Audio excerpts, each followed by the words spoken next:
हरे नमः. धर्माचा जणू मूर्तिमान पुतळा, धर्माचा जणू मूर्तिमान पुतळा, भासे जना भुवरी, भासे जना भुवरी. दीक्षा देऊनी जो जगतिया, दीक्षा देऊनी जो जगतिया, बद्धास हो उद्धरी. बद्धास हो उद्धरी. वाणीने वदता भागवती कथा, वाणीने वदता भागवती कथा, व्यासाप्रती भासला. व्यासाप्रती भासला. तो हा गुरु श्री जनार्दन असा, तो हा गुरु श्री जनार्दन असा, पाटांगणी शोभला. पाटांगणी शोभला. सद्गुरुनाथ महाराज की जय. हरे नमः. श्री भगवान वाच यथा महांती भूतानि भूतेषासु चावचेष्वनु प्रविष्टान्य प्रविष्टानि तथा तेषु न तेष्वहम्. भगवान वेदव्यास वर्णन करून सांगू लागले. शुकाचार्य राजा परीक्षितीला आणि सूत शौनकादिकाला सांगतात. आणि या ठिकाणी ब्रह्मदेव आणि प्रत्यक्ष भगवान महाविष्णू यांचा जो संवाद चाललेला आहे तो संवाद चतुश्लोकी भागवत म्हणून प्रसिद्ध आहे. यातील 2 श्लोक आपण आतापर्यंत घेतले. आता 3रा श्लोक घेतात. यथा महांती भूतानी भूतेषासु, भूते भूत आणि मी यांच्यामध्ये काय अन्वय आहे, काय संबंध आहे. पहिल्या श्लोकामध्ये त्यांनी अहमेवासमेवाग्रे असं म्हणून मी सर्व ब्रह्मांडाच्या पूर्वी होतो, मी शेवटी आहे आणि मी मध्ये आहे, सर्वत्र व्यापक आहे, ही भूमिका आधी ब्रह्मतत्वाची सांगितली. ब्रह्म सगळीकडे व्यापक कसं आहे हे सांगितलं. 2ऱ्या श्लोकामध्ये त्यांनी माया काय आहे, हे ब्रह्म आपल्याला का कळत नाही, तर मायेमुळे कळत नाही. मग मायेचं स्वरूप सांगितलं की ऋतेर्थम यत् प्रतीयेत न प्रतीयेत चात्मनी. जे आहे ते दिसत नाही आणि जे दिसतं ते आपल्याला भ्रमात्मक असतं. अशा पद्धतीने मायेचं कार्य जे आपल्या मनामध्ये संशय निर्माण करणं, भ्रम निर्माण करणं आणि आहे ती वस्तू न दिसणं. जसे एखादा तिराळा माणूस आहे, त्याला 2-2 दिसतात. अहो म्हणले का 2-2? अहो म्हणले तुमच्या डोळ्यात दोष आहे म्हणून तुम्हाला 2 दिसतात. एखाद्याला 3-3 दिसतात, एखाद्याला दिसतच नाही. हे काय? आपल्या डोळ्याचे दोष आहे. त्याप्रमाणे माया सुद्धा अज्ञान आहे. अज्ञान हा दोषच आहे आणि म्हणून या दोषामुळे आपल्याला त्यांनी उदाहरण दिले. आकाशामध्ये 2 चंद्र दिसतात एखाद्याला. हो 2 चंद्र उगवले का? म्हणले नाही हो, एकच चंद्र आहे. मग मला तर 2 दिसतात. ते म्हणले त्याचा यथा आभासी द्विचंद्र आदी असे शब्द वापरले. आकाशात 2 चंद्र दिसायला लागले. तर ते म्हणतात कशामुळं? त्याचं कारण तुमच्या डोळ्याचा तो दोष आहे. हे जसं त्याप्रमाणे माया ही आपल्या ब्रह्मतत्वावर, आपल्या डोळ्यातील दृष्टीवर, ज्ञानावर पडदा किंवा आवरण निर्माण करते. म्हणून आवरण आणि विक्षेप हे मायेचे 2 कार्य आहेत. म्हणून ते म्हणतात यथा तम इति सतौ प्रतीतौ तमा राहुर यथा ग्रहमंडले स्थितौ. ज्याप्रमाणे आकाशात राहू नाही, आकाशात केतू नाही, पण हा मानीव आहे, त्याप्रमाणे हे माया सुद्धा मानीव आहे. आणि म्हणून पुढे ते म्हणतात की मग आता 3ऱ्या श्लोकामध्ये या ठिकाणी विवरण करण्यापूर्वी नाथ महाराज काय म्हणतात ते बघू. माया आणि छाया यातलं साम्य त्यांनी दाखवलंय. माया म्हणजे छाया, जशी आपली छाया, आपली सावली जशी आपल्या बरोबरच आहे. आणि आपली सावली म्हणजे काय? आपण नव्हत. आपली सावली मोठी होते, लहान होते, दुपारच्या वेळेला ती एकदम दिसतच नाही. हे जसं घडतं तसं या ठिकाणी मायेचं स्वरूप तसंच आहे. ते म्हणतात माया आणि छाया याच्यात साम्य. छाया कोठे असे कोठे नसे, धाली भुकेली ज्याची तो न पुसे. ब्रह्मी मायेचे जाण तैसे, फुरण नसे सत्यत्वे. माझी छाया मज सवे आहे, हेही आठवण कल्पांती नोहे. आपण रस्त्याने चाललो, आपल्याला जाणीव तरी आहे का की आपली सावली आपल्या बरोबर आहे म्हणून? अहो नाही. सावली आपल्या बरोबर जरी असली तरी आपल्याला त्याची भ्रांती जाणीव नसते. त्याप्रमाणे ब्रह्माच्या ठिकाणी माया आहे आणि म्हणून ते म्हणतात तेवी ब्रह्मी माया समूळ उडे, माया तुझे पण पाहता पुढे. लटकेपणे पाहता छाया, स्वये लोपे लाजोनिया. माया कुठे म्हणून बघायला गेलं तर मायेला लाज वाटते म्हणे. माया झाली लज्जायमान, माया लज्जायमान होते. अहो का तर ती नाहीच आहे. नाही, मा म्हणजे नाही आणि या म्हणजे ती किंवा जी. जी नाही, मग नाही तर तुम्ही तिला मानता कशामुळे? भ्रमामुळे. शब्द ज्याप्रमाणे आपण काल बघितलं इंद्रधनुष्य, मग काय इंद्रधनुष्याने काय बाण मारता येतो का? नाही मारता येत. ते धनुष्य आहे का? नाही. मग त्याला इंद्रधनुष्य का म्हणतात? अहो शब्दांचा खेळ आहे. तेव्हा माया ह्या जगामध्ये जी आहे ती सावल्यांचा खेळ आहे. सावल्यांचा खेळ, हा खेळ सावल्यांचा, या नावाचं गाणं आहे ना, हा खेळ सावल्यांचा. जशी सावल्यांचा खेळ हा एखाद्या पडद्यावरती वेगवेगळ्या प्रकारच्या छाया केलेल्या असतात.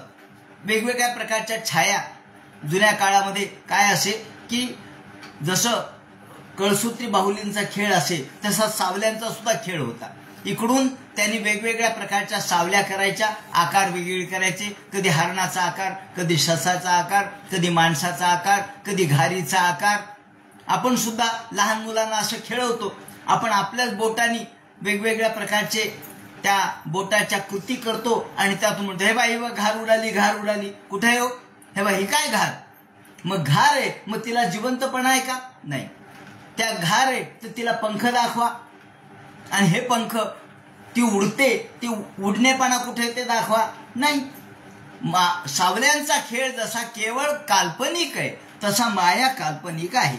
म्हणून ते म्हणतात हे देह लक्षिता मिथ्या छाया, स्वरूप लक्षिता मिथ्या माया. हा मुद्दा लक्षात घ्या. देह लक्षिता, जसं आपण देह आणि देहाची सावली, समजा एखादा रस्त्याने निघाला आणि त्याची सावली पडली, मग त्या सावलीवर कुणी एखाद्याने पाय दिला, मग आपल्याला दुःख होतं का? कुणी सावलीवर थुंकी टाकली, मग टाकी ना. अहो सावली माझ्या सावलीवर टाकली म्हणून काय मला त्याचं दोष आहे का? नाही. मला त्याचं दुःख होण्याचं कारण आहे का? नाही. तसं जसं देहाच्या संदर्भात सावली आपण मानतो तशी ब्रह्माच्या संदर्भात माया मानावी.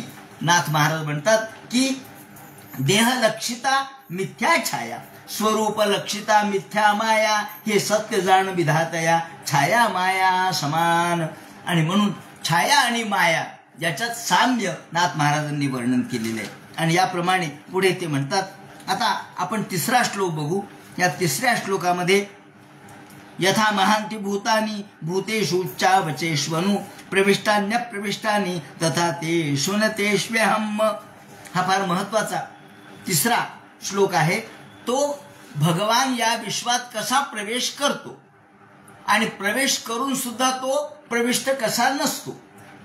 पहिल्या श्लोकात ब्रह्म सांगितलं, दुसऱ्या श्लोकात माया सांगितली, तिसऱ्या श्लोकात विश्व आणि विश्वात्मा याचा संबंध सांगतात. काय? यथा महांती भूतानी. आता या भूतामध्ये संपूर्ण विश्वामध्ये मी आहे. मी संपूर्ण विश्वामध्ये आहे, पण तरी सुद्धा मी विश्वात नाही. मग असं कसं म्हणते? विश्वात आहे तरी म्हणा, नाही तर नाही तरी म्हणा. ते म्हणे तसं नाही. सगळ्या प्राणीमात्रात मी आहे, पण त्या प्राणीमात्रात मी नाही. दोन्ही गोष्टी आहेत. म्हणजे असं कसं काय? प्राणीमात्रात आहे म्हणतात, ज्याप्रमाणे ते म्हणतात यथा महांती भूतानी भूतेषु चावचेष्वनु प्रविष्टान्य प्रविष्टानी प्रविष्टान्य प्रविष्टानी. आता उदाहरण त्याने असं दिले की शरीर आहे आपलं, देह आहे. हा देह कशाचा आहे? पंचमहाभूताचा आहे. याच्यात पृथ्वी तत्व आहे, पाण्याचं तत्व आहे, तेज तत्व आहे, वायू तत्व आहे आणि आकाश तत्व आहे. हे पाचही तत्व आपल्यामध्ये आहेत का नाही हो? उत्तर आहे. पाचही तत्व आपल्यात आहेत, पण आपल्यात आहेत तसं बाहेर नाहीत का? बाहेरही आहेत. बाहेर आकाश आहे, बाहेर पाणी आहे, बाहेर पृथ्वी आहे, बाहेर तेज आहे, बाहेर वायू आहे. मग आपल्यामध्ये आहे आणि बाहेरही आहे. मग आपल्यामध्ये असतानाच बाहेर आहे. म्हणून आपल्यामध्ये हे 5 तत्व शिरले आणि आपलं शरीर तयार झालं. पण शरीर तयार झालं, सगळे जीव जेवढे आहेत, जंतू, जीव, प्राणी मात्र, सगळे पशु पक्षी, सगळ्यामध्ये पंचमहाभूत आहेतच. पण तरी सुद्धा बाहेरही पंचमहाभूत आहेत. मग ते प्रवेशले आहेत आणि प्रवेशले नाहीत, कारण ते बाहेर आहेत ना. मग ते जर प्रवेशले असते तर सगळे पंचमहाभूत संपले असते. असं झालं का हो? म्हणले पंचमहाभूत संपले का? नाही. आकाश संपलं का? म्हणले नाही.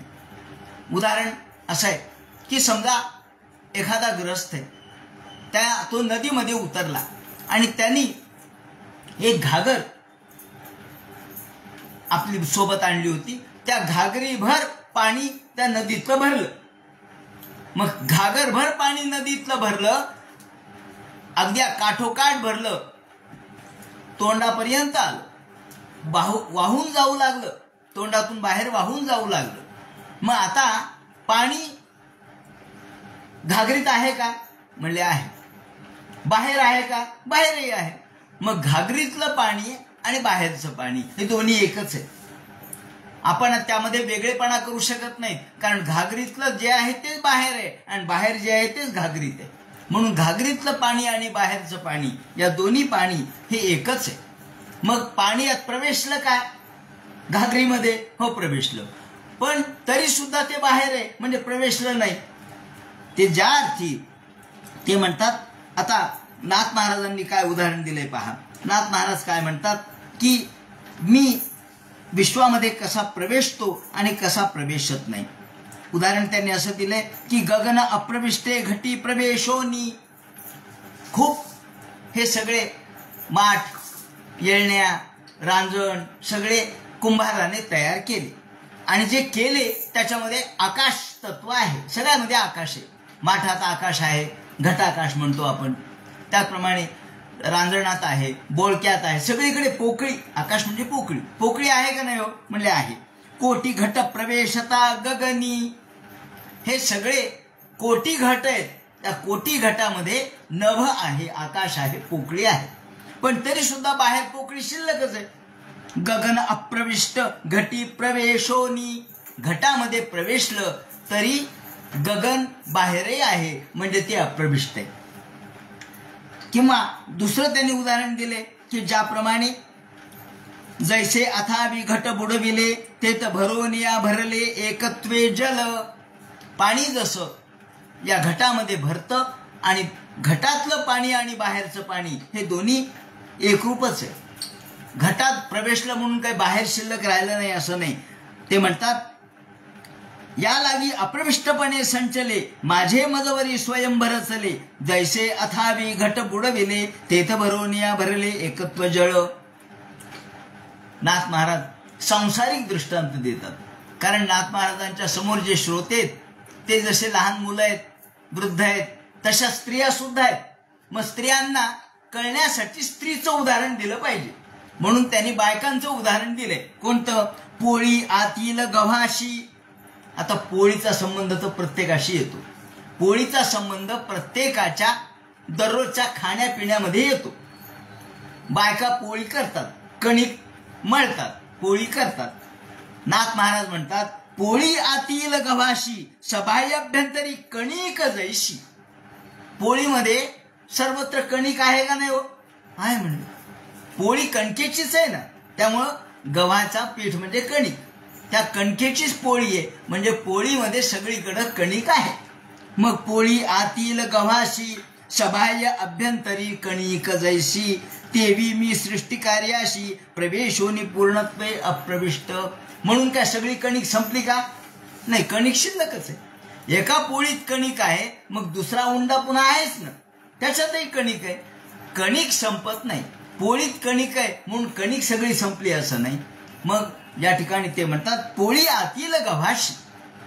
सबाह्य पोळीमध्ये जी कणिक आहे ती गव्हाचीच आहे आणि गहू हा बाहेर शिल्लकच आहे. पुन्हा गव्हाचं पोतं शिल्लकच आहे, म्हणून गव्हाचे पोतेचे पोते शिल्लक आहेत. तुम्ही त्याची कणिक केली आणि त्याची पोळी केली म्हणून काही गहू संपले का?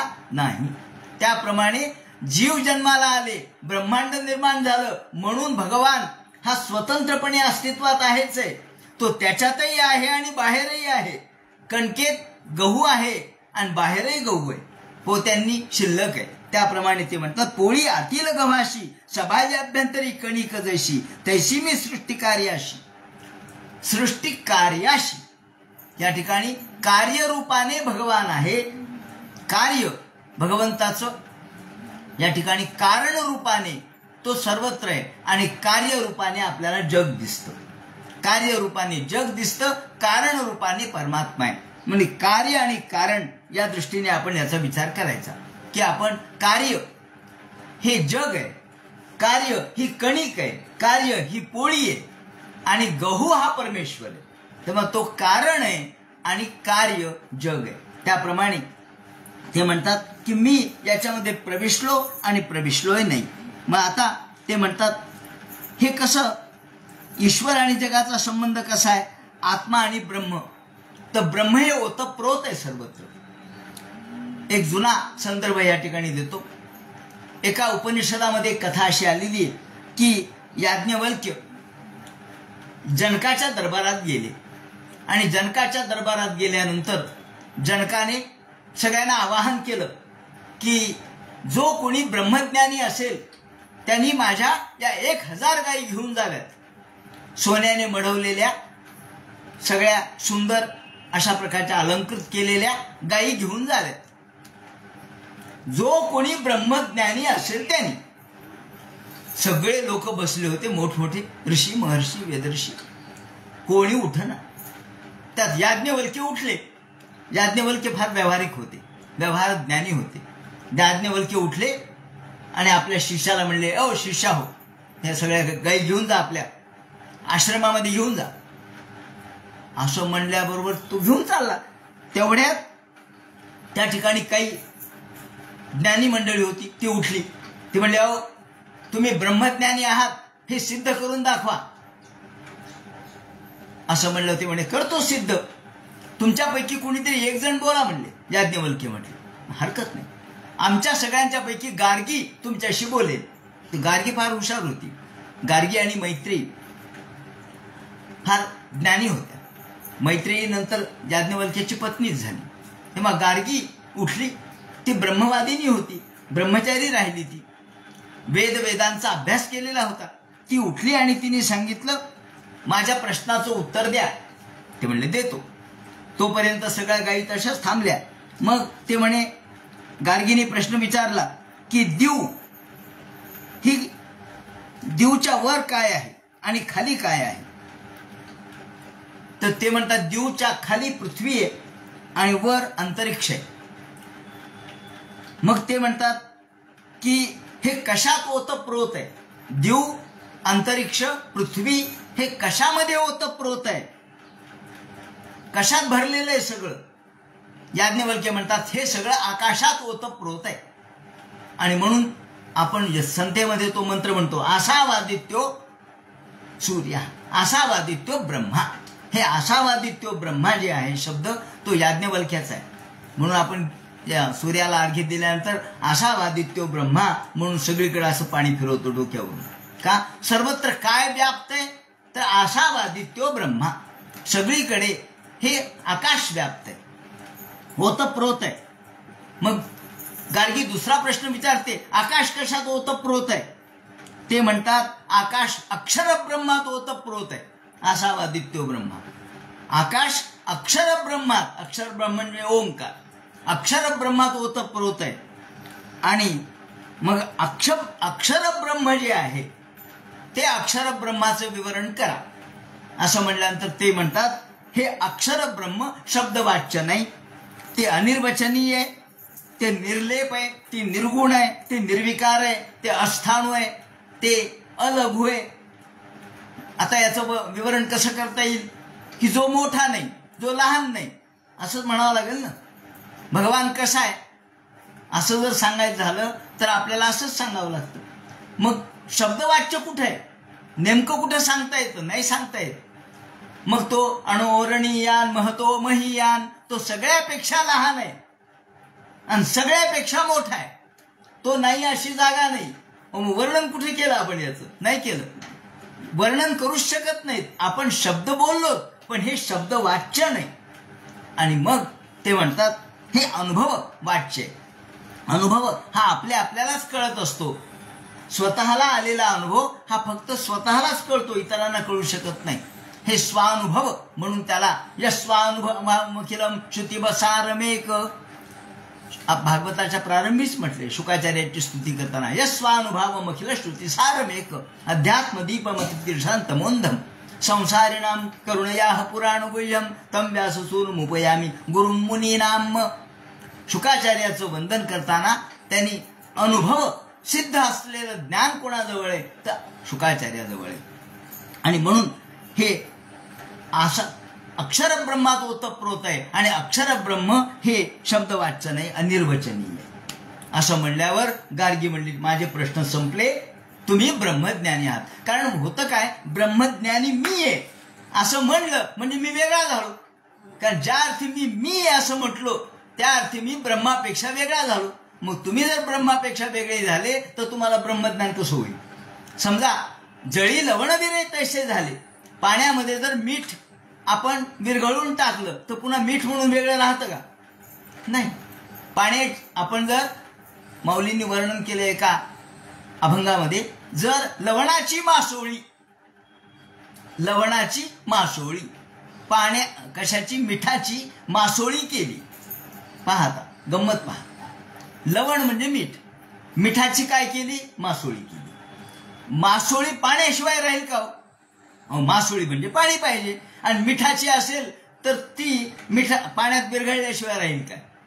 मासोळी पाण्याशिवाय राहणार नाही. आणि पाण्यात टाकली तर त्याचं मीठ राहणार नाही, मीठपणा राहणार नाही.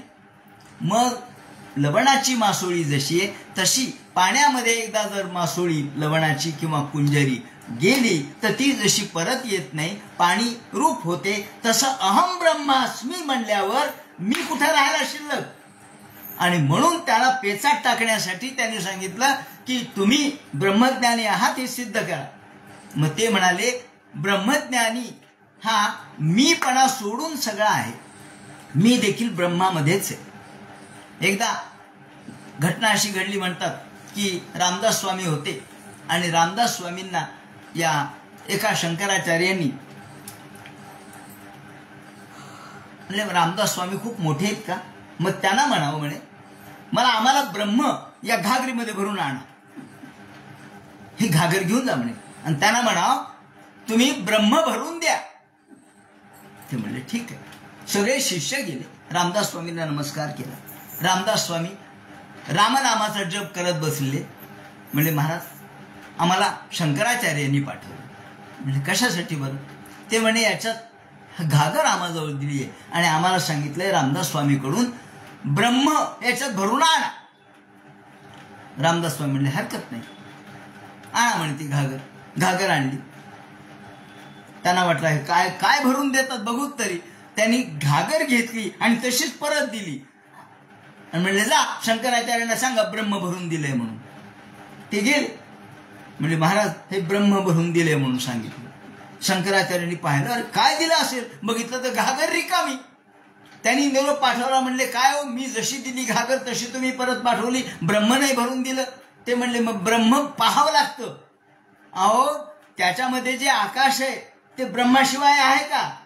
आकाश कुठलं आहे? आकाश ब्रह्मातच आहे. म्हणून ब्रह्म भरून देणे म्हणजे खरं म्हणजे काही नाही असं जगात काहीच नसतं. सगळं काही ब्रह्ममय आहे. विष्णुमय जग वैष्णवांचा धर्म. हे सगळं विष्णुमय आहे, सगळं ब्रह्ममय आहे. आणि म्हणून याच्यामध्ये असली जी घागर आहे, जी पोकळी आहे, ती ब्रह्माशिवाय आहे का? नाही. म्हणून आपण ज्या ज्या गोष्टीचं वर्णन करतो त्या त्या गोष्टी ब्रह्माशिवाय नाही. म्हणून सुरुवातीला अशी मांडणी केलेली आहे की या जगात आपल्याला मायेमुळे ब्रह्म दिसत नाही अशी मांडणी केली आहे. आणि नंतर वेदस्तुतीमध्ये सुद्धा असंच म्हटलंय. वेदस्तुतीमध्ये असं म्हटलंय की ज्या ज्या ठिकाणी आपण पाय ठेवतो, मग आपण जमिनीवर पाय ठेवला मग आपण भूमीवर पाय ठेवला. एक जण झाडावर चढला आणि तो म्हणला मी कुठं जमिनीवर पाय ठेवला, मी तर झाडावर उभा आहे. अहो झाड जमिनीशिवाय आहे काय? झाडाचे जे लाकडं आहेत ते लाकूड जमिनीचाच भाग नाही का? तिसरा शहाणा होता, तो म्हणला मी विमानात जाऊन बसतो, आता मी कुठं जमिनीवर उभा आहे, मी तर विमानात आहे. त्याला ज्ञानी लोक म्हणतात अरे विमान कशाचं केलं? विमान धातूचं केलं. धातू कुठून आला? जमिनीतून आला. मग भूमीचा आणि विमानाचा संबंध नाही असं कसं म्हणतात? म्हणून तुम्ही जरी कुठेही जरी पाय ठेवला तरी भुवी दत्त पदानी मृणाम, वेदस्तुतीमध्ये म्हटलंय की तुम्ही कुठेही पाय ठेवला तर तो जमिनीवरच ठेवला. तसं तुम्ही कशाचंही वर्णन केलं तर ब्रह्माचंच वर्णन होतं, कारण ब्रह्माशिवाय जगात वस्तू नाही. म्हणून या ठिकाणी ब्रह्ममयता सांगितली आहे. आणि ते म्हणतात की ब्रह्माचा जगाशी काय संबंध आहे? तर ब्रह्म व्यापक आहे, विस्तारपूर्वक आहे. ते आमच्यामध्ये ब्रह्म शिरलं आणि तरी सुद्धा ब्रह्म बाहेर शिल्लकच आहे. म्हणून ते म्हणतात जीवामध्ये अनुप्रवेश झाला भगवंताचा, परंतु तरी सुद्धा प्रविष्टान्यप्रविष्टांनी ते प्रविष्ट झालं आणि प्रविष्ट झालंही नाही. ते म्हणतात याप्रमाणे भगवंताचा आणि ब्रह्माचा, ब्रह्म आणि जग याचा संबंध आहे. तैत्तिरीय उपनिषदात म्हटलंय स तपस्तप्त्वा इदं सर्व मसृजत तत्सृष्ट्वा तद्देवानु प्राविशत. ते म्हणतात की तपपूर्वक निर्मित करून तो त्यामध्ये अनुप्रविष्ट झाला आणि कार्यामध्ये कारण असतं. आता या ठिकाणी जगामध्ये ब्रह्म कसं आहे? तर ब्रह्म हे कारण आहे आणि जग हे कार्य आहे. नेहमी काय होतं? कार्यामध्ये नेहमी कारण असतंच. कोणतेही कार्य घ्या त्यात कारण आहे. हे का फिरतंय? हा पंखा फिरतो का हो? पंखा फिरणं हे कार्य झालं, पण त्यात वीज आहे हे कारण आहे. लाईट गेली की पंखा बंद पडतो का? अहो कारण नाहीये. लाईट का लागली याचं उत्तर वीज आहे म्हणून. म्हणजे लाईट असो, पंखा असो, हे सगळे साधन जे आपल्याला दिसतात ते कार्यरूपाने, तसं जग हे कार्यरूपाने, त्याचं कारण ईश्वर आहे. म्हणून कार्यामध्ये कारण असतंच. कारणाशिवाय कार्य होऊ शकत नाही. म्हणून या ठिकाणी कारण कोण आहे हे महत्वाचं. उदाहरण असं आहे की एखाद्या मंदिराचा कळस किंवा मंदिर राजाच्या किंवा आमदार खासदार यांनी बांधलं. त्यांनी पाहिलं की या ठिकाणी मंदिर नाहीये, त्यांनी बांधण्याची आज्ञा दिली. त्याप्रमाणे आगा नगर हे राये केले या म्हणण्यासाच पण किराले. माऊलीने उदाहरण दिले काय? हे नगर राये केले, हे कुणी बांधलं असं आपण विचारतो. तिथे एखादी पाटी लिहिलेली असते काय? हे मंदिर कुणी बांधलं? ते मंदिर हे आमदार फंडातून बांधण्यात आलं. हे कुणी बांधलं? अमुक अमुक आमदारांनी बांधलं, अमुक अमुक खासदारांनी बांधलं, अमुक अमुक राजाने बांधलं, हे मंदिर यांनी बांधलं. मग आपण विचारतो का राजा कधी आला होता बांधायला, बांधकाम करायला? राजा आलता का? त्यांनी विटा उचलल्या का? त्यांनी वाळू उचलली का? त्यांनी हातात टोपलं घेतलं का? खोरं घेतलं का? नाही. मग राजाने बांधलं कसं काय म्हणता तुम्ही? अहो राजाने प्रेरणा दिली. राजाने काय दिलं? प्रेरणा दिली, पैसा पुरवला आणि बांधलं. बांधलं कोणी? मजुरांनी. पण मजुराचं नाव होतं का? ताजमहल कुणी बांधला? शहाजहान. आता शहाजहान का हातामध्ये त्यांनी खोरं कुदळ घेतलं का बांधायला? का विटा घेतल्या? नाही, बांधलं मजुरांनी. पण त्याला प्रेरणा कुणी दिली? कारण कोण आहे? कारण राजा आहे, कारण आमदार आहे, कारण कुणीतरी एखादा मोठा महात्मा आहे, हे कारण झालं. आणि कार्य जे आपल्याला दिसतं ते. म्हणून कार्यामध्ये कारण प्रविष्टच असतं, हा असा नियम आहे. कार्यामध्ये कारण प्रविष्टच असतं. कार्य म्हणजे तूप झालं, आपण तूप कढवलं, लोणी कढवलं, तूप झालं. वा, तूप फार चांगलं झालं. कशाचं झालं तूप? लोण्याचं. लोणी कशाचं झालं? दह्याचं. दही कशाचं झालं? दुधाचं. म्हणजे दूध कारण आहे. दूध हे मूळ कारण आहे. दूधच नसतं तर तूप झालं असतं का? नाही. म्हणून वृक्ष जो होतो तो बीजाचा होतो. बीज हे कारण आहे आणि वृक्ष हे कार्य आहे. आपल्याला वृक्ष दिसला पण बीज दिसलं का? नाही. आपण नेहमी म्हणतो की एका काव्यामध्ये म्हटलंय, आधुनिक कवीने म्हटलंय की बीज नुरे डौलात तरु डुले. बीज दिसत नाही, फूल गळे फळ गोड लाहले, बीज नुरे डौलात तरु डुले. भारत आंबेंची कविता आहे. ते म्हणतात की फूल गळालं त्याचंच फळ झालं. फुलातूनच फळ येतं ना. आपल्याला आपण एखादं फळ बघितलं, त्या फळामध्ये आधी त्याचं फूल येतं आणि फुलाचं फळ तयार होतं. मग फूल गळतं आणि त्याचं फळ तयार होतं. डाळिंब आहे उदाहरणार्थ, त्याला आधी फूल येतं आणि फुलातून हळूहळू फूल बाजूला पडतं आणि त्यातूनच फळ प्रगट होतं. फुलोरा म्हणत नाही का आपण, त्याला फुलोराच म्हणतो. मग आंब्याला देखील फुलोरा आला आणि आंब्याच्या फुलोऱ्यातूनच मग कैऱ्या म्हणजे फळ लागलं. फूल गळे फळ गोड लाहले. फूल हे कारण आहे, फळ हे कार्य आहे. बीज नुरे डौलात तरु डुले. आता आपल्याला आपण जर झाड पाहिलं तर झाडाचं बीज कुठे दिसतं आपल्याला? नाही. कुठे गेलं हो बीज? अहो, बीजातच वृक्ष सामावलेला आहे. बीजातूनच हा वृक्ष प्रगटला. त्याला फांद्या आल्या, त्याला पानं आले, त्याला मुळं आले, त्याला फळं आले. मग आता बीज राहिलं का? बीज राहिलं नाही. ते कशात समाविष्ट झालं? कार्यात समाविष्ट झालं. म्हणून कारण नेहमी कार्यामध्ये समाविष्ट होतं. कारण हे कार्यामध्येच अनुप्रविष्ट असतं. म्हणून ते म्हणतात की जगाचे जे नाव रूप तो मी परमात्माचीच स्वरूप, माझ्या निजांगाचे रूप ते विश्वरूप स्वये. नाथ महाराज म्हणतात की माझ्या निजांगाचे स्वरूप ते विश्वरूप स्वये भासे. हे जे विश्वरूप तुम्हाला दिसतं ते माझंच रूप आहे. मी त्याचा कारण आहे आणि विश्व माझं कार्य आहे. म्हणून ब्रह्म हे कारण आहे, जग कार्य आहे. जगाला स्वतंत्र आत्मसत्ता नाही. त्याला व्यावहारिक सत्ता आणि प्रातिभासिक सत्ता आहे, पण आत्मसत्ता नाही किंवा पारमार्थिक सत्ता नाही. ब्रह्म हे ओतप्रोत आहे सर्वत्र. या ठिकाणी ते म्हणतात यथा महांती भूतानी भूतेशा शुचावचेश्वनु. विश्वामध्ये भगवान प्रवेशतो आणि प्रवेशतही नाही. कारण तो प्रवेशतो म्हणून तर जग चालतं, पण तरी पुन्हा तो अवशिष्ट सर्वत्र शिल्लकच असतो, म्हणून तो प्रवेशला नाही. आपण लहान मुलांचा जन्म आपण नेहमी पाहतो. लहान मुलांना खूप जन्माला आल्याबरोबर नंतर आताचे डॉक्टर म्हणतात की काही डोक्याला तेल वगैरे लावू नका, टाळू माखू नका. पण आपण जुन्या पद्धतीने टाळू मागतो. काय करतो आपण? त्याची टाळू मागतो. काय असतं पहा बरं तुम्ही. खराच विज्ञानाच्या दृष्टीने विचार करा. आपलं जे डोकं आहे कवटी आहे, 8 हाडांची बनलेली आहे. 8 हाडं आहेत. मग एवढे कठीण हाडं असताना एवढी कठीण कवटी सुरुवातीला जेव्हा जन्माला येतं त्याच वेळेस ही कवटी तयार होते. मात्र त्यातला काही भाग वरचा, कवटीच्या वरचा मृदू असतो, मऊ असतो. तो असा उडत देखील असतो. काही वेळेला लहान मुलांची अशी टाळू उडते.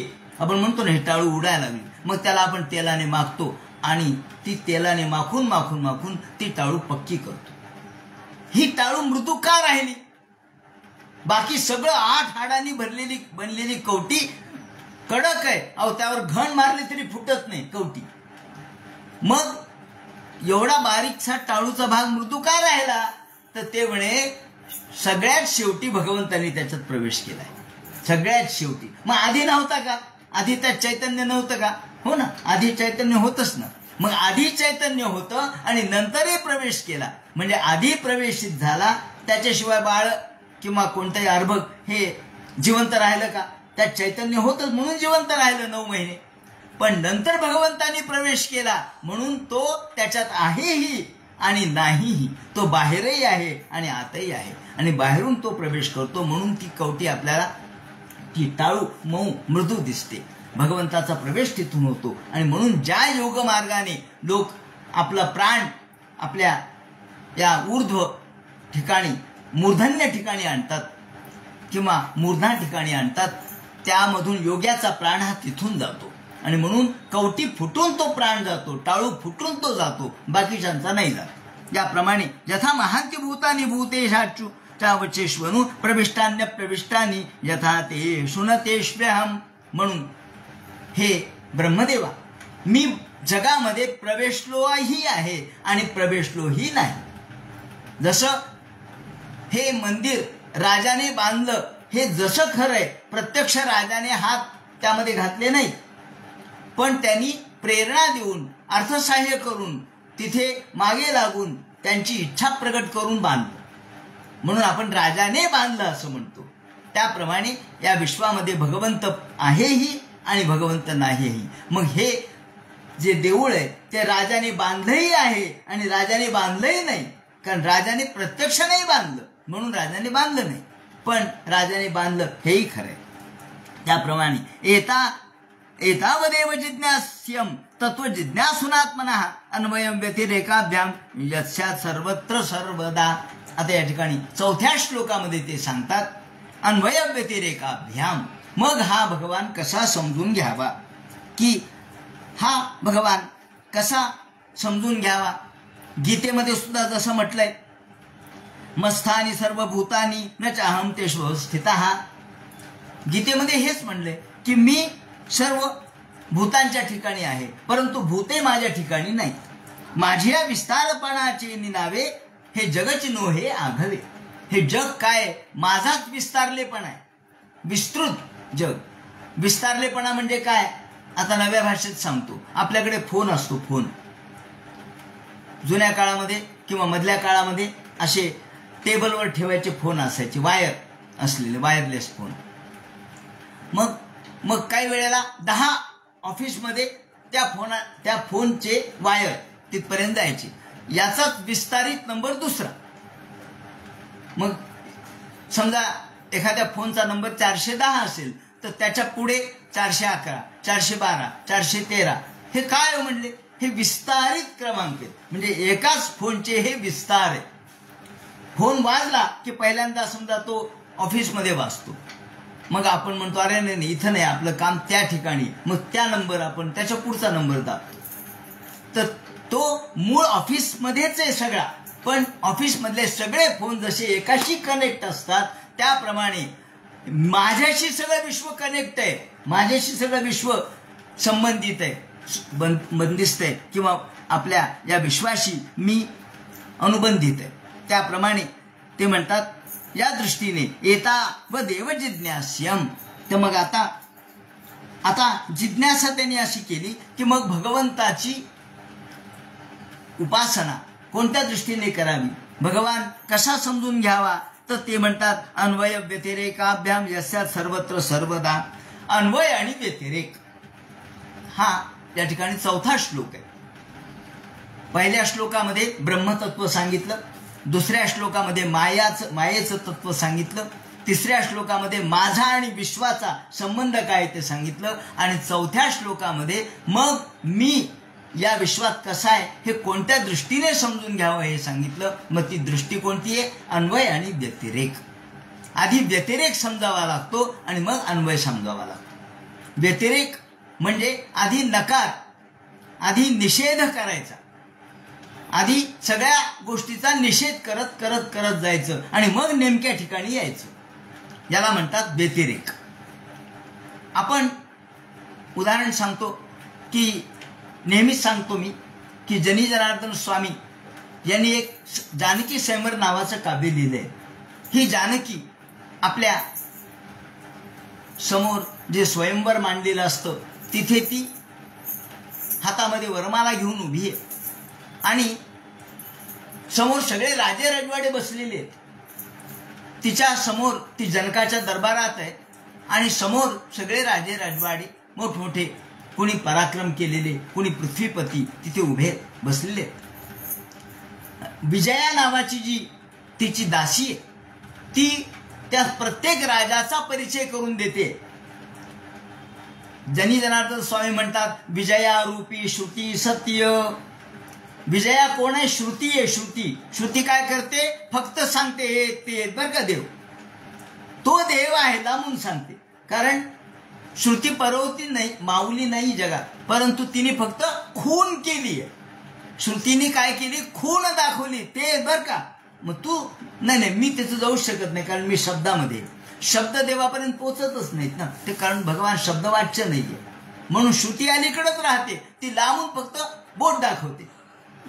त्या जसं एखाद्या नदीच्या अलीकडच्या तीरावर मनुष्य असावं, त्याने लांबून दाखव, ते झाड आहे ना तिथं तुझं गठोडं ठेवलंय, आता तू ये ना. नाही मला नदी आडवी आहे, तसं मला येता येत नाही.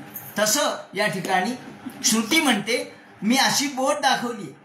ही श्रुती कोण आहे? विजया नावाची तिची दासी म्हणजे श्रुती आहे. विजया रूपी श्रुती सत्य नृपरूपी प्रपंच तेथ. हे सगळे राजे म्हणजे प्रपंच आहे. हा अमुक राजा आहे, याने ह्या पराक्रम केला, तो हा असा धनुर्धर आहे, तो पृथ्वीपती आहे, तो ज्ञानी आहे, तो संपूर्ण जगाचा स्वामी आहे. करत करत रावणापर्यंत आलं, हा लंकाधिपती आहे. आणि नंतर श्रीरामचंद्राकडे तिने पाहिलं. आणि मग ही श्रुती सांगते नृपरूपी प्रपंच तेथ, हा प्रपंच आहे सगळा. आणि मग सीता काय मिळालं? मग पुढचा सांगा. जसे आपल्याकडे अनेक वर संशोधन चाललेलं असतं, वधू संशोधन चाललेलं असतं, आणि वर म्हणतो नाही ही नको मला, ती नाही ती नको, नाही ती जरा नाकच वाकडे, हिचं जरा काळीच आहे, ती जरा बुटकीच आहे, ती जरा उंचच आहे, ती जरा कृशच आहे. अरे कोणती पाहिजे तुला? नाही माझ्या मनातली जी आहे ती अजून समोर आलीच नाही. हा गड्या नाकार आहे, ही नको, ती नको, ती नको, ती नको. अरे तुला बायको तरी मिळणार आहे का? मिळेल ना, मिळेल, माझ्या दैवात बायको आहे, मिळेल. असं नाकारत नाकारत नाकारत मग सगळं जमतं. गोत्र जमतं, गोत्रा वेगळं आहे, त्याप्रमाणे 36 गुण पत्रिका उतरली आहे, रूपाने अनुरूपता आहे, शिक्षणाने अनुरूपता आहे, सगळं. आता ही आपल्याला योग्य आहे. हे जसं आपण सगळं नाकारतो आणि एक स्वीकारतो, तसं नृपरूपी प्रपंच ते सगळा प्रपंच नाकारायचा आणि उरेल सत्य श्रीराम. जो उरणार आहे हे सगळं नाकारून तो राम आहे, तो आत्मा राम आहे, ते ब्रह्म आहे. तद्ब्रह्म असं म्हटलंय. तेव्हा ते ब्रह्म आहे. हे सगळं नाकारून नाकारून नाकारून जे शिल्लक राहील ते ब्रह्म आहे. म्हणून निषेध शेषो जयताद शेषा. गजेंद्राच्या कथेमध्ये म्हटलंय निषेध शेषो जयता. गजेंद्र म्हणतो देवा सगळ्याचा निषेध करून करून जे शिल्लक राहते ते तू आहेस. याला म्हणतात व्यतिरेक. आणि म्हणून देव कसा जाणावा? व्यतिरेकाने जाणावा. या सगळ्या पदार्थाचा निषेध करा. हा पदार्थ हे सगळे खोटे आहेत, हे सगळे क्षणिक आहेत, हे सगळे सांसारिक आहेत, हे सगळे आपल्याला परमार्थापर्यंत नेणारे नाहीत. म्हणून नाकारायचे. आणि यातून जे शिल्लक राहील, कोणतं शिल्लक राहिलो? यातून फक्त आत्मतत्व शिल्लक राहतं. यातून फक्त आत्मतत्व संवेदना. कोणता? जय जय स्वसंवेद्य आत्मरूपा. हे स्वसंवेद्य रूप शिल्लक राहतं आणि ते भगवान आहे. म्हणून ते म्हणतात आधी व्यतिरेक समजून घ्यावा आणि मग अन्वय. अन्वय म्हणजे काय? अन्वय म्हणजे माझी भक्ती. नाथ महाराज म्हणतात अन्वय माझी पूर्ण भक्ती, व्यतिरेक शुद्ध स्वरूप स्थिती. अन्वय म्हणजे भक्ती. भक्ती म्हणजे काय? या सगळ्यामध्ये ईश्वर आहे. आधी व्यतिरेक समजून घेतला, हे नाही, ते नाही, ते नाही, ते नाही, हे ब्रह्मतत्व नाही, ते ब्रह्मतत्व नाही. जसं समजा झाड आहे, आपण उदाहरण घेऊ. हे झाड आहे, मग झाड एखादी तोडल्यानंतर काय हो म्हणले? झाड तोडलं. झाड तोडलं का? मग आता मला सांगा, पानं दाखवले, हे काय हो? हे पान आहे. हे झाड आहे का? नाही. हे काय? फांदे आहेत. हे झाड आहे का? नाही. हे काय? खोड आहे. हे झाड आहे का? नाही. हे काय? फळ आहे. हे झाड आहे का? नाही. मग झाड कोणतं आहे? हे तर फळ आहेत, हे फांदे आहेत, हे पान आहेत, हे फुलं आहेत, हे मूळ आहे, हे खोड आहे. मग झाड कुठे आहे? हे सगळं मिळून जे आहे ते झाड आहे.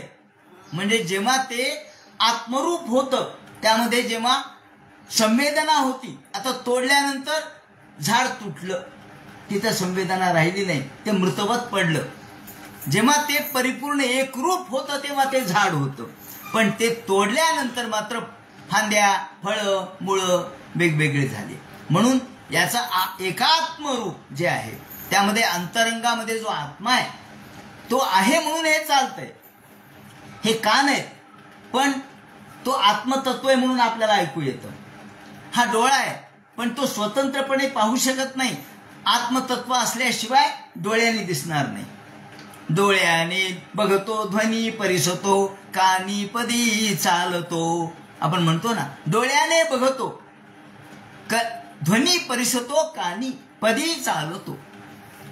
मी पायाने चालतोय, हाताने बहु चाल काम करीतो, विश्रांतीही घ्यावया. त्यानंतर जिव्हेने रस चाखितो, मधुरही वाचे आम्ही बोलतो. जिव्हेने रस चाखतो, वाचेने बोलतो आणि हाताने बहुसाल काम करतो, विश्रांतीही घ्यावया. घेतो झोप सुखे फिरून उठतो, ही ईश्वराची दया. झोपेतच जात नाहीत आपण. झोपला आणि गेला असं नाही झालं. झोपेतून उठतो. कशामुळे उठतो? कोणत्या तत्वावर? आत्मतत्वावर.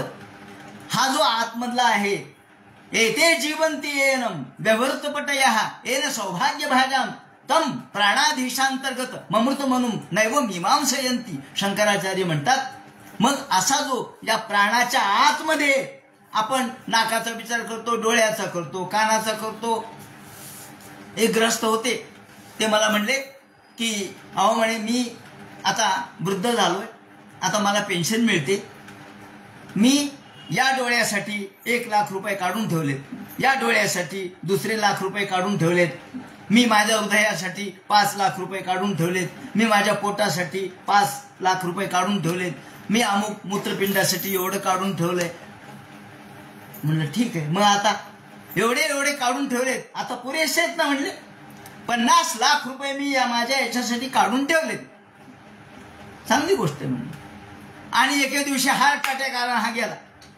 अहो, हे गेले तर घरात बायकोही नव्हती, पोरगही नव्हतं, कोणीच नव्हतं. सकाळी जे घरामध्ये पडले तर शेजाऱ्यांनी दरवाजा अजून का बंद आहे म्हणून पाहिलं तर हे पडलेले. काय झालं म्हणले, पैसा कुठं राहिला? 50 लाख कुठं राहिले? फक्त बँकेत. तुम्ही अवयवांसाठी काढले, खरंय, पण अवयव स्वतंत्र काम नाही करू शकत जोपर्यंत आत्मतत्व असेल. म्हणून आपण आपल्या इंद्रियापेक्षा आपल्या प्राणाची, आपल्या जीवाची, आपल्या चैतन्याची काळजी घ्या. चैतन्य आहे तोपर्यंत हे सगळं चालतं. म्हणून ते म्हणतात हा अन्वय आहे. अन्वय म्हणजे त्या ठिकाणी हे चालतं कशावर, याला अन्वय म्हणतात. म्हणून अन्वय म्हणजे माझी भक्ती. आणि जसं आपण काल बघितलं, माऊलींनी उदाहरण दिलेलं आहे की हे सगळे ज्या लेण्या आहेत, ह्या लेण्यामध्ये सगळीकडे दगडच आहे. लेण्यात सगळीकडे दगड आहे, पण या दगडाला आपण हा महादेव आहे, ही पार्वती आहे, हे भूतगण आहेत, हा नंदी बैल आहे, हे अमुक आहेत, हे गणपती आहेत, हे कार्तिक स्वामी आहेत. हे कशाला म्हणतो आपण? अहो, हे सगळे दगडच आहेत. हो, हे सगळे दगडच आहेत, पण हे दगडाचेच सगळे रूप आहेत. हा अन्वय झाला. हे सगळे त्याचेच रूप आहेत, हा अन्वय झाला. आम्ही सगळे जे जे भेटे भूत ते ते मानी जे भगवंत, हा अन्वय झाला. याला अन्वय म्हणतात. आणि भगवंताशिवाय दुसरं काही नाही, हा व्यतिरेक आहे. म्हणून अन्वय आणि व्यतिरेक, ब्रह्मतत्वाशिवाय या ठिकाणी दुसरं काही नाही, हा व्यतिरेक. आणि आपण सगळे आहोत ते ब्रह्मतत्वच आहोत, हा अन्वय. म्हणून एखादं कपडा आहे, त्या कपड्यामध्ये कापसाशिवाय दुसरं काही नाही. ह्या कपड्यामध्ये कापूस आहे, हे खरं आहे, पण कापसाचा दोरा केलाय आणि दोराचेच वस्त्र केले. तेव्हा वस्त्र आणि दोरा, तेव्हा दोरा या वस्त्रामध्ये अनुस्यूत आहे, दोरा या वस्त्रामध्ये अनुस्यूत आहे. दोऱ्याशिवाय वस्त्र असू शकत नाही, ब्रह्माशिवाय जग असू शकत नाही, दोऱ्याशिवाय वस्त्र असू शकत नाही. पण दोरा नसताना वस्त्राची संकल्पना करता येणार नाही, पण वस्त्र नसताना दोऱ्याची संकल्पना करता येईल. वस्त्र जरी नाही तरी दोरा आहे, ब्रह्मदोरा. मुक्ताबाई म्हणते की विश्वपट ब्रह्मदोरा, ताटी उघडा ज्ञानेश्वरा. तेव्हा विश्व हे पट आहे आणि ब्रह्म हा दोरा आहे. याप्रमाणे ते म्हणतात हे कारणापासून कार्य अभिन्न, या नाव अन्वय जाण. कारणापेक्षा कार्य अभिन्न, या नाव अन्वय जाण. आणि कार्य मिथ्या सत्य कारण, ते व्यतिरेक लक्षण. नाथ महाराज म्हणतात कार्य मिथ्या, कारण घट केला मातीचाच आहे, पण घट फुटू शकतो, माती फुटत नाही, माती कायमच राहते. घट नसतानाही माती होती, घट असतानाही माती आहे आणि घटानंतरही माती आहे. जसं आपण काल बघितलं की मातीचेच गोकुळ केले, ते आधी मातीच होती, मग त्याचेच गोकुळ केले, यशोदा केली, रोहिणी केली, कृष्ण केले, बलराम केले, गोपाळ केले, पाळणा केला, कशाचा? मातीचाच केला.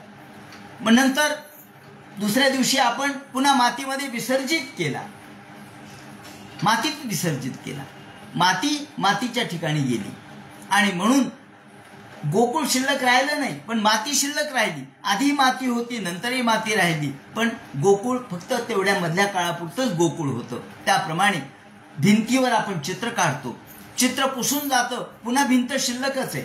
चित्र नसतानाही भिंत आहे, चित्र असतानाही भिंत आहे, चित्रापूर्वी भिंत आहे, भिंत आहेच आहे. तसं भगवान हा विश्वाच्या पूर्वी, विश्वाच्या मध्ये आणि विश्वाच्या नंतरही आहे. म्हणून कारणापासून कार्य अभिन्न, या नाव अन्वय जाणं, कार्य मिथ्या, सत्य कारण व्यतिरेक लक्षण विश्वातया. याप्रमाणे विष्णुमय जग वैष्णवांचा धर्म, याप्रमाणे ते म्हणतात. आणि म्हणून चिद्विलासवाद हा अन्वय आहे आणि मायावाद हा व्यतिरेक आहे. या दृष्टीने एकाच नाण्याच्या त्या दोन बाजू आहेत. तत्रम को मोहा क शोका एकत्व म्हणून पश्यती, याप्रमाणे ते सांगतात. आणि मस्थानी सर्व भूतानी न चामतेष्व स्थितम, याप्रमाणे माझी या विस्तारपणाचे नावे हे जगच नोहे आगवे, हे त्या ठिकाणी सांगितलं. रश्मीचेनी आधारे जैसे नभत तेची मृगजळ आभासे, माझ्या ठाई भूत तैसे आणि मी माते.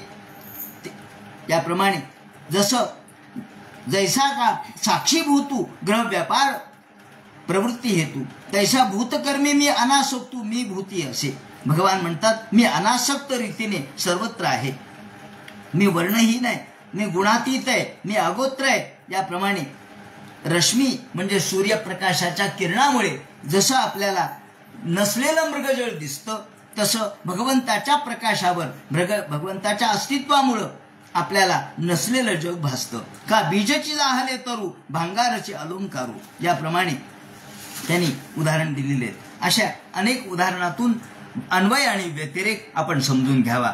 आणि अन्वय कार्येषु कारणत्वेना वृत्ती कारणावस्थायाम च तेभ्यो व्यतिरेकः, याप्रमाणे व्यतिरेक काय आणि अन्वय काय. अन्वय हा भगवंताचं रूप सर्वत्र पाहणे म्हणजे अन्वय, आणि भगवंताशिवाय काही जगात नाही असं मानणे म्हणजे व्यतिरेक. त्याप्रमाणे हे समजून घ्यावं असं सांगतात. आणि ते म्हणतात की सदा सर्वत्र सर्वदा, याप्रमाणे हे सर्वत्र जाणून घ्यावं. आणि शुकाचार्य म्हणतात हे परीक्षिते, अशा पद्धतीने भगवंतानी ब्रह्मदेवाला ज्ञान सांगितलं आणि ब्रह्मदेवाला ज्ञान सांगितल्यानंतर ब्रह्मदेव या ज्ञानाने परिप्लुत झाले, पावन झाले, ज्ञान त्यांना कळालं. तुष्टम निशाम्यपती पितरम लोकानाम प्रपितामहम देवर्षे परिपृच्छत भवान्यस्मानुपृच्छती, याप्रमाणे हे नारदाला सांगतायत ब्रह्मदेव. म्हणजे आधी सांगितलंय महानारायणानी महाविष्णूंनी ब्रह्मदेवाला, ते ब्रह्मदेव नारदाला सांगतात. नारदाने हेच व्यासाला सांगितलंय, व्यासाने हे शुकाचार्याला सांगितलं, शुकाचार्याने परीक्षितीला सांगितलं, आणि हे सांगताना सुताने ऐकलं आणि त्याने शौनकादिकांना सांगितलं. इदम भागवतम नामम पुराणं दशलक्षणम प्रोक्तम भगवता प्राह प्रीत पुत्राय भूतकृत.